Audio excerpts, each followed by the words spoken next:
normally have to go ahead and use my own IP address, so I'll go ahead and select this. I'll just copy it and I'll paste it over here.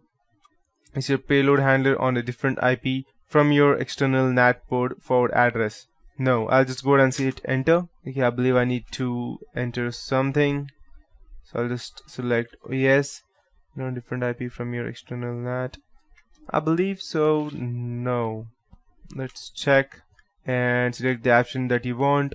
So over here you can go ahead and make your own self-signed certificate applet. Use one that is built in into SCT, or you can go ahead and have your own signing certificate. I would be using the built-in one on the SCT, so I'll just select 2 and I'll hit enter. Enter the URL to clone. So I'll probably go ahead and use the Gmail one, so I'll just go ahead and select Gmail.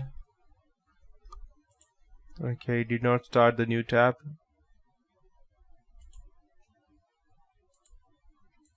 Gmail.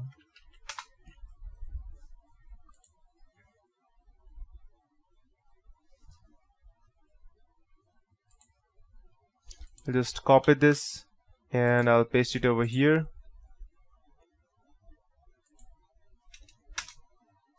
So this would be going ahead and cloning this website. So what I need to do is that I need to go ahead and forward my IP address to that person, and as soon as he clicks on that link, he will be getting something that that he needs to go ahead and run this Java. And over here it's asking me which one do I want to run. If I go ahead and select one, it will go ahead and open the command prompt, but I don't want a command prompt because I have my interpreter shell which can do much more than just command prompt. So I'll just select 2 and I'll hit enter.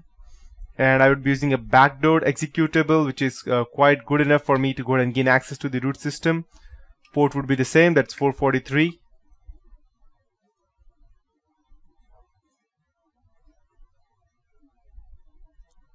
And let the listener start. While by that time I'll just go ahead and use my IP address. Okay. So as you can see, moving payload into the closed side. That means the fake website that I created, I have moved this my virus into that website. So right now, let's say for example, let me tell you what exactly is the difference between actually going ahead and phishing that person to open a payload which is inside a PDF or an MP3, or a difference between actually going ahead and do that.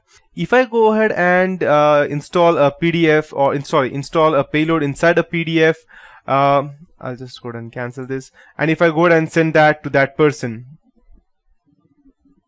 okay, let me check. So if I go ahead and do that, what would normally happen is that if the person does not have Adobe Reader installed, he will not be able to run that PDF file, and I won't be able to open anything. So over here, I need to make sure that even if the person does not have the Adobe Reader installed, he should be able to run. That's why I'm going ahead and asking him to run this website. So I would go ahead and send this to via email or through Facebook or something like that. Oh my god, see this video or see this image or something, and I'll go ahead and paste it over here. Not this. Just copy it and out. Okay, as you can see, this site uses a Java plugin that will soon be unsupported. Okay, let's see what error it's giving me. As you can see, it's giving me this error that whether I want to run this application. Normal person will simply go ahead and click on run, and as soon as they click on run, they will be redirected to the original website. So normal person will not be able to understand exactly what happened. Okay, I just clicked the run and I have my email ID. I can surely go ahead and log in. But what they don't know is that I have my interpreter session open over here. As you can see, I have sent my stage to that specific website and my session has been opened. So I'll just go ahead and select sessions 1 L and I'll select I and 1, and my session has started. Okay, I believe multiple sessions were opened. Okay, perfect. So, but there is a catch to this specific error. If I go ahead and close this thing, I'll show you what happens exactly. As you can see, if I go ahead and type something over here, let's say ls, it will still work.